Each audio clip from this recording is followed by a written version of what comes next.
Almost 2 million European Union nationals are now working in the UK. That's nearly double the number working here 5 years ago.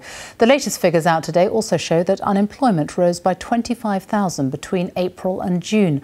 Our economics correspondent Andy Verity has more details. Here's how rapidly the number of workers in the UK from EU countries has been growing. In the year to June, employment for EU workers here grew by 250,000. As Europe wrestled with the crisis and the UK recovered, the number of EU nationals employed rose to nearly 2 million. Well, the UK economy has generated a very high number of jobs in the past year compared with our European neighbours, so it's unsurprising to see more EU migrants come to the UK to seek work. However, we're also seeing a modest increase in recruitment difficulties, so we're actually seeing more employers proactively taking steps to recruit from Europe to fill those vacancies. In the last 12 months, the rise in employment for EU nationals in the UK was 3 times what it was for UK nationals. That's a fact unlikely to delight job seekers like these in Cardiff who've been struggling to find work.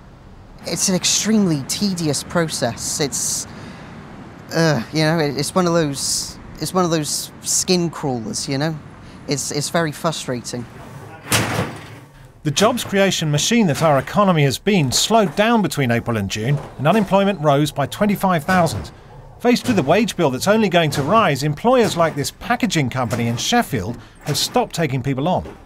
We're not going to be employing any more people for the time being, and this is as a result of the forthcoming national minimum wage. We think it's been set too high, and we're not sure whether we could maintain that kind of salary.